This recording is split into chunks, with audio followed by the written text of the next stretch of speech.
Apprendre le vin. Bonjour, mon nom est Béatrice Dominé et je suis l'œnologue de Divine. Sur cette 3e saison de podcast, nous avions envie d'aller un petit peu plus loin sur des sujets un petit peu techniques et aujourd'hui, j'ai le plaisir d'être accompagnée de Vincent Lieubeau à Château-Thébault dans le Muscadet. Bonjour Béatrice, donc je suis Vincent, je suis œnologue et vigneron sur la commune de Château-Thébault avec mon frère et ma sœur au domaine famille Lieubeau. Écoute, voilà, deux œnologues qui se rencontrent. De quoi on parle? De vin, forcément. Et le muscadet, il est souvent associé au terme de surlis. Alors justement, puisqu'on voulait parler vinification, moi j'aimerais bien en savoir un petit peu plus sur ce terme surlis. Oui, donc dans la région du Muscadet, on est vraiment les grands spécialistes de cette technique de vinification qui s'appelle l'élevage sur lit. Alors d'abord, il faut peut-être revenir tout simplement à qu'est-ce que la lie. La lie, c'est un dépôt qui va se créer au fond de la cuve à l'issue de cette première étape qui s'appelle la fermentation alcoolique. Donc les micro-organismes, les levures qui auront opéré la fermentation, elles auront transformé le sucre en alcool. Et finalement, une fois la fermentation finie, elles n'auront plus de nutriments dans le milieu. Elles vont naturellement, finalement, mourir et se déposer au fond de la cuve pour créer ce sédiment de quelques centimètres d'épaisseur qui s'appelle la lie. Et que l'on retrouve donc dans ce phénomène partout finalement, puisque la vinification passe par le phénomène de fermentation alcoolique, mais c'est plutôt ce qu'on en fait après, j'imagine. Exactement. Parce qu'à la fin de cette fermentation, beaucoup de régions ont plutôt la tradition de venir faire un soutirage, c'est-à-dire de venir extraire le vin clair et le séparer de sa lie.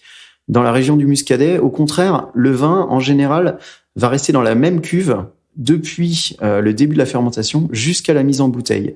Et donc, le vin va rester au contact de ce sédiment pendant tout son élevage, qui peut durer de 3 mois pour les muscadets régionaux à 6 mois pour les muscadets sur lit, jusqu'à même 2 à 3 ans pour nos crus communaux du Muscadet. Et c'est bien ce contact entre le vin et la lie qui va opérer les changements au niveau du vin. Oui, j'imagine que si on les garde, c'est qu'il y a un intérêt. Et puis, peut-être, ça apporte un petit peu de texture, de rondeur, de gras. Je ne sais pas comment toi tu le décrirais. Alors tout à fait. On va dire qu'il y a 3 impacts principaux. Il y a d'abord un impact indirect qui est le fait de ne pas bouger le vin. Ça va permettre de garder le gaz carbonique de la fermentation légèrement en dissous dans le vin, ce qui va apporter ce qu'on appelle un léger perlant et ce qui va donner de la fraîcheur au vin. Deuxième aspect que tu évoques, c'est la texture. Évidemment, les levures, en fait, une fois qu'elles sont déposées au fond de la cuve, il y a un phénomène qui s'appelle l'autolyse, qui vont faire qu'elles vont libérer un peu leur contenu dans le milieu. Et ça va libérer certains composés qu'on appelle les manoprotéines, qui vont venir apporter du crémeux, du gras, de la rondeur, qui vont développer le volume en bouche et le caractère de garde et également de gastronomie pour nos vins. Et enfin, le dernier aspect, c'est l'aspect aromatique, parce que cet élevage sur lit va venir développer des arômes de pâtisserie, de brioche, qui font vraiment la typicité de cet élevage sur lit. Alors, petite question aussi, on entend parler de bâtonnage, par exemple, en Bourgogne. Est-ce que c'est la même chose? Est-ce que finalement, c'est l'utilisation de ces lies, mais de façon un peu différente, puisque dans le bâtonnage, c'est le fait de les faire en fait circuler, de les faire remonter? Alors exactement. Donc l'élevage sur lit, c'est une chose. Le vin est en contact avec ce sédiment qu'est la lie. Mais maintenant, quand on veut vraiment développer encore plus l'impact de l'élevage sur lit, eh bien une technique, c'est le bâtonnage. Le bâtonnage, il peut s'opérer de différentes façons. Soit dans des cuves avec un outil qu'on appelle un rouab dans la région, qui est un grand bâton avec une planche au bout, ou alors avec un système un petit peu plus léger dans les barriques. Donc, on va venir régulièrement, une fois par semaine ou une fois par mois, venir mélanger les lies et le vin.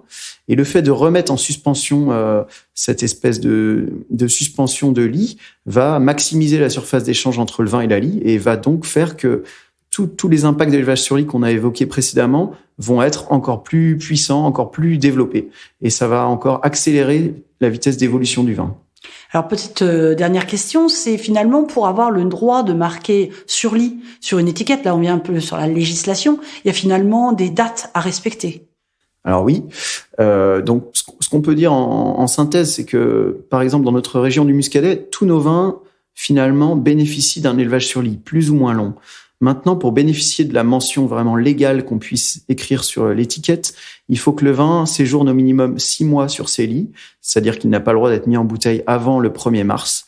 Et d'autre part, il y a également une limite maximale. Le vin doit absolument être mis en bouteille avant fin novembre de l'année qui suit la récolte.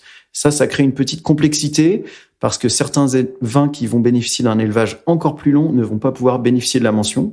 C'est pour ça que notre région a tendance à évoluer petit à petit, à supprimer cette mention des étiquettes, quand bien même l'élevage sur lit, évidemment, reste un des fondamentaux de l'élaboration de tous les vins du muscadet. Je me souviens d'un autre vigneron qui me disait, moi je mettrais le vin a été élevé sur ces lits. Et puis ça, ils pourront pas me l'interdire, tu vois.